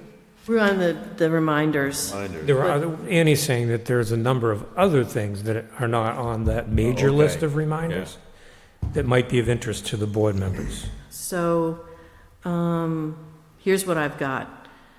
Wednesday, you and I are meeting with Aaron George from Action at 2:00. Then there's the chamber meeting at 5:00 to give Peter Hoare his commendation or whatever this is. Then we're talking to Christian on Wednesday morning about the fire department. Thursday morning. On the 4th, Peter and Brendan to the old Essex Road for the ribbon cutting at 3. And then there's an SBC forum at 6 p.m. On Tuesday, the 9th, Peter is going to the North Shore Health Project to award the citation to Sal Zarilli at 8:30 at Castle Manor Inn. And then Brendan and Peter, with friends, are going to the Gloucester Secondary Treatment Meeting, and that's at 9:30 at Gloucester City Hall. And you have kind of your questions all lined up. You're ready to go. Then the Shipbuilding Museum, we're meeting with them at 8 a.m. here in this building. Yes. At 8 a.m. And then I'm doing that listening session from 5:30 to 7 on affordable housing, and then we have that senior tax meeting at 7 on the 10th. And then the 11th, we have, there's a meeting at the senior center about the Essex Elementary School building, and then the Affordable Housing Trust meeting is at 6. Right? What was the meeting with Christian? It's just talking about the fire department position, the job description thing. Oh. Just trying to get him. I don't see it on here. When is it? Pardon? When is it? And the next meeting is 3 weeks? 7 a.m. on. But that's not a public meeting, so, yeah. 3 weeks. Yeah. These are just notes, okay? Okay. And all of these are noted in our reminders. Okay. Is it another 3 weeks, too? Oh, that's right, and then there's a week, we're not meeting again until You're meeting the on the 22nd. 22nd. And then not until the 13th. 13th after the holiday, yeah. Yeah. And then the 27th, and then the 10th, and then the 24th. And summer's over. Yeah. It hasn't even begun yet. Yeah. Okay, so, give a motion to adjourn? So moved. Second. All those in favor? Aye. Thank you.